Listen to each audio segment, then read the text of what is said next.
Thank you, Sister Curly Hair So Bright. She's a wonderful addition to the family. She's been with us for a very long time, and she diligently reminds people that you can matter, and your matter is something. Blah blah blah blah blah blah blah blah blah blah blah blah blah blah blah. According to Sister Curly Hair So Bright. So you too can be on coffee with the dog, is what she's saying, right? Yes. Now, brothers and sisters, in today's segment of Looking for God in All the Wrong Places, we are going to look at The Voice by the Moody Blues. This was on their Long Distance Voyager album, 1981. Okay, now a little background, just a little bit of background. Um, when Hayward wrote the song uh, The Voice, he wrote it from a very vulnerable place. So whenever we're looking at these lyrics of these songs, we also have to take in mind the message that they are trying to put out there, but also where the message is coming from. Like where in their life, where in their body, where in their soul, where in their mind, the place that they are, where is it coming from? And for him, for Justin Hayward, he was very vulnerable and it was a very challenging time in his life. Uh, Justin Hayward wrote, "The Voice as a reflection of the internal struggles he was dealing with, as well as their resolution." And with that in mind, let's see how the message in the song that was originally called Fat Arthur conveyed Hayward's inner turmoil. And you say, wait a minute, how did Fat Arthur become the voice? Funny you should ask that. I'm glad you asked. Let me tell you. It was a mistake. See, they had just finished recording The Voice, but they didn't have a title for the song, and so they were like labeling the tapes. They were labeling the tapes, and the sound guy goes, "What do we call? What's the song called?" And Justin Hayward didn't have a title for it, so he yells, "I'll think of that after." And somehow I think of that after the guy with the tape and the pen and the stuff writes Fat Arthur because that's what he heard. And so up until the day they sent the tape off to be mastered, it was called Fat Arthur. And it just so happened, no one paid attention to it. The guy who sold the tape, he goes, "This is like he knows what the song is." He goes, uh, "Do you want this title still, Fat Arthur?" And they're like, "Whoa, what the fuck? No, no." And so they started. Justin Hayward thought about it. He goes, "The Voice," because it's like prevalent in the song. So there, now you know about that, and you can Google me, and well, don't Google me in front of my wife; she'll kick your ass. But you can Google me for $5. I'll let you Google me, as long as she's not watching. Um, but it's pretty close. It's pretty close. Okay. Now, uh, the song starts off like this. Okay. Uh, well, Patrick Moretz is on keyboards, but it starts off the first verse. "Won't you take me back to school? I need to learn the golden rule." Okay. "Won't you lay it on the line? I need to hear it just one more time." That is the first verse. So, "Won't you take me back to school? I need to learn the golden rule." Now, basically, we can look at the golden rule from like two different places. Most people, when they think of the golden rule, they think of the, the version in Christianity, do unto others as you would have them do unto you. That is what most people think of as the golden rule.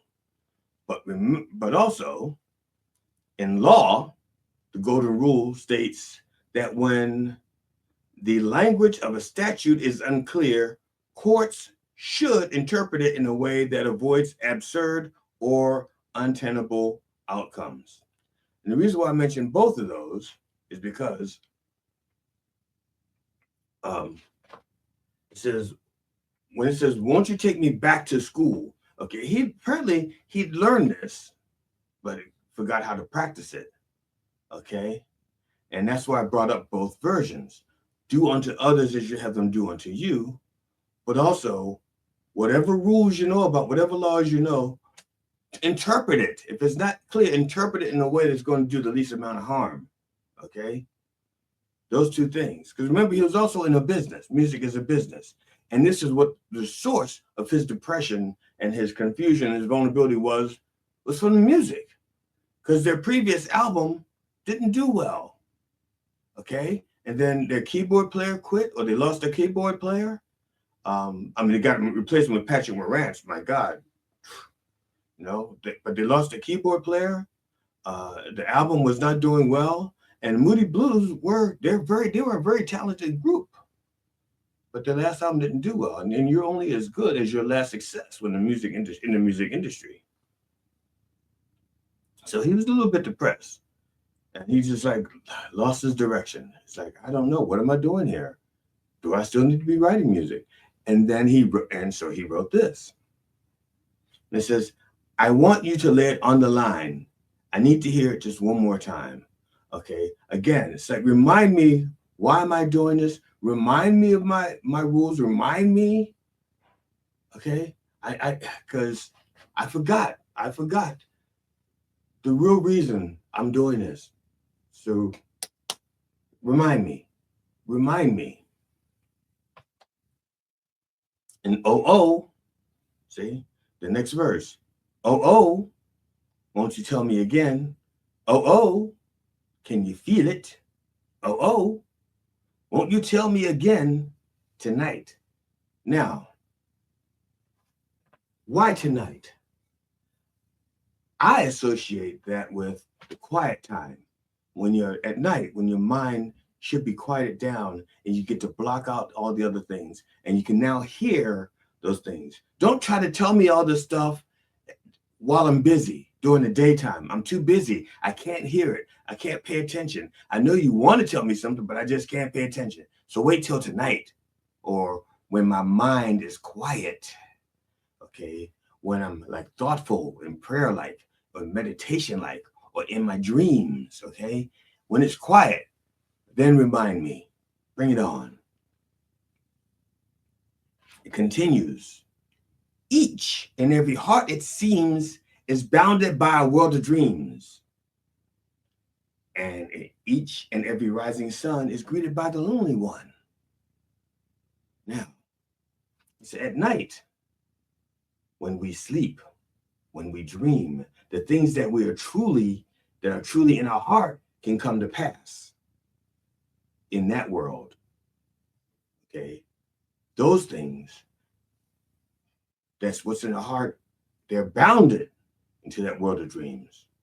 Okay? They are bounded there. And once you take them out of the world of dreams, or once the world of dreams stops, they're no longer bounded. Because in the cold light of day, when the world of dreams is put to bed, so to say, so to speak, so to hear, so to my oar. In the light of day, it slaps us in the face. Says, I don't know what you were dreaming about, but this is reality, bitch. What you were dreaming about ain't gonna be so easy. Up here, there's different rules. So you're alone again. See, each and every rising sun is greeted by the lonely one. You're alone now. And all that shit, all the beautiful stuff that was in the dreams, when you can fly, when you can float, when you wake up and you're a millionaire and you got all this money to spend because your money problem's on the way, or you're standing in front of people, you're a comedian, you have a whole room full of people to comede to, and you're naked, can't get better than that. Yes, indeed, it can't get better than that. Standing naked in front of a bunch of people in the audience. Those are the dreams to have and hold. It continues. Won't you tell me again? Can you feel it? Won't you tell me again tonight? And then he says, tonight. Again, the second time. Emphasis. That's why he repeats it. The sense of urgency. Tonight.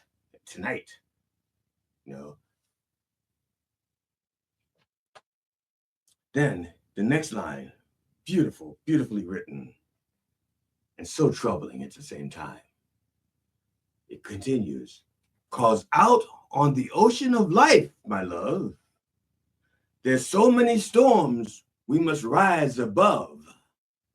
Can you hear the spirit calling as it's carried across the waves? Oh, yes, indeed. The symbology, water. Water represents emotions, and not just emotions, but also a torrent of, of power. The ocean is so powerful. Okay, it's a powerful force both in nature and in the supernatural. So, because when he says, out on the oceans of life, my love, okay, there's so many storms we must rise above. There's so many songs and poems that talk about how powerful the ocean is and challenging. Okay, Titanic, Iliad and the Odyssey, 20,000 Leagues Under the Sea, Jaws, all of them show you how powerful the ocean is. And he's saying, and above all that power out there, listen, can you hear the spirit calling as it's carried across the waves? We know the Titanic is sinking, but there's something out there calling. Iliad and Odyssey, there's sirens saying, crash your ship. We're going to get to that, okay? Because there's two sounds coming across the waves at times. There's the siren song, which says, you're going to crash. And then there's the sound of true guidance that says, yes, the ship is sinking. Yeah, the storm is bad, but there is a way out. Ever so slight, but a way. It continues. You're already falling. Yes, you're already falling. And it's calling you back to face the music and the song that is coming through. You're already falling. The one that is calling is you. Yes, it's you. Okay, he's saying you're already falling. What have you got to lose? Okay, it's not like if you don't listen to the voice, you're going to stop falling. No, you're already falling. Okay, so let's try to try to land softly. You're falling, and if you're falling, you're going to hit. So let's see where we're going to hit. Are you going to hit something soft?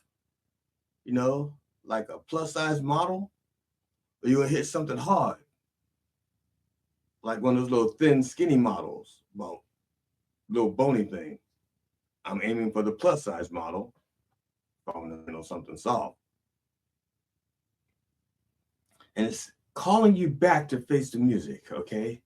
The voice, all right? The voice is calling you back to face the music, okay? And when in life, when people tell you to face the music, they're saying, face up to what you've done. Admit it. Face the consequences. The deeds and all deeds have consequences, okay? So face the music. And the song that is coming through, okay, the music is the deeds, and the song that is coming through are the consequences. So you gotta listen, hear, and heed. That's right. I don't know what that means, but I wrote it down, and it's supposed to mean something to me. Doesn't ring a bell. Nope, not one bell being rung. So again, it's that voice, okay? Now, Justin Hayward, thus far, has not identified the source of the voice. He hasn't done that. He leaves that up to people to decide if that voice is God or God. No, that doesn't say. Not yet. Not yet. But it continues. Make a promise, take a vow, and trust your feelings. It's easy now. Understand the voice within and feel a change already beginning. Okay, now, I'm just going to let you know on a personal note that I do not like promises or vows. I think that's setting you up for failure. Just like resolutions, New Year's resolutions. Don't do them. Don't practice them. Don't believe in them. Well, I believe they exist, not for me. Okay. But like I said, I'm not big on promises or vows, but this is not my song. So, but in this case, the vow, the promise is to listen to yourself. Okay. Trust that inner voice. Now, depending on how much wine to drink, you may have heard a burp just now. And if you did, excuse me, if you didn't hear it, what burp? So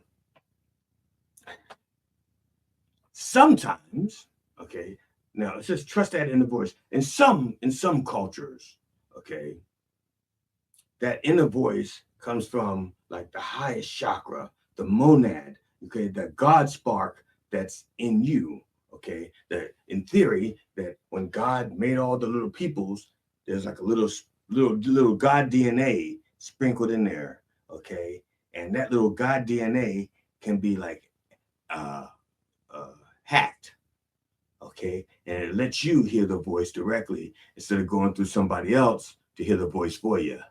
So it says trust it, okay, trust that inner voice, trust it. But also, sometimes that inner voice is not the divine guidance, but it's actually the voice of experience as well. Give you a good example. When we were children, we little lads, we didn't have a lot of experience to rely on. So the voice of reason and the voice of experience came through those older than us. I'm not saying it was good. I'm not saying good. I don't want to hear about quality. I'm just talking about sources now. Came from people who had seen shit that you hadn't seen yet. And so if you're outside with your dad and he says, don't piss on that electric fence, okay? He's telling you not to do it. Voice of experience, because when he was little, his brother thought it was funny and told him to piss on the electric fence, and he did. Okay, and so the father saying, "Don't you do that." Now, if you do it, that's fine. That's on you. But that voice said, "Don't do it." And then once you do it, now you got two voices. You got the voice from the father who said, "Don't do that," and now you got the voice of experience saying, don't do that again." Okay, two different voices, but they kind of guide you in the same direction at times. Okay, so sometimes that voice is an external source of guidance, and sometimes that voice is experience. You've seen that shit before. It's like if you're a young lady and you're in a bar and some guy tries to pick you up and you hear him talking and you go, "Ooh, I heard that kind of voice before. That guy is desperate and he's a perv and he can't be trusted. And he's the kind of guy that would, don't take no for an answer." And sometimes it's because you've been there before. You've been there. You've seen it. You've heard it. You know the creepiness. And now that guy there has that same creepy vibe. And that little voice in your head is saying, "Ooh, creep alert, creep alert, creep alert." Okay? Sometimes the voice is the voice of experience. Sometimes the voice is high power. But doesn't matter where it came from, because once that's inside of you, it's up to you to trust it. It's up to you to trust that inner voice. Once it becomes your voice, you trust it. And that's what he's saying. He's saying, listen to yourself and trust it. Okay? Now, Hayward concludes the bridge with the message that the one that is calling is you. It's not until the third and final verse that he divulges what the Spirit is telling him. It turns out the guidance Hayward indeed needed did not come from a voice out in the distance. It came from within himself. However, okay, and this is where it ties into looking for God in all the wrong places. If you are a Bible person, and some of you are, there's in the Old Testament, someone's looking for God and listening for God and saying, I didn't hear you. You know, there's like thunder and lightning. And God says, I'm not in the thunder. I'm not in the lightning. I'm not in the storm. I am in the gentleness of the breeze. Okay. The quiet. That's where you hear me, in the quiet. Sometimes things are so turbulent, like the oceans are so rough.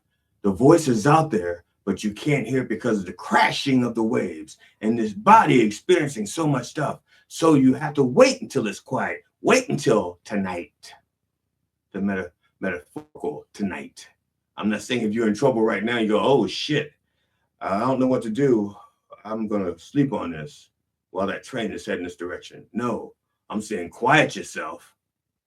Immediately quiet yourself and you'll know what to do to get out of that situation. Now, it's kind of like Wizard of Oz. I think some of you know what that is. And I'm not talking about Wicked. I'm talking about Wicked, talking about the Wizard of Oz.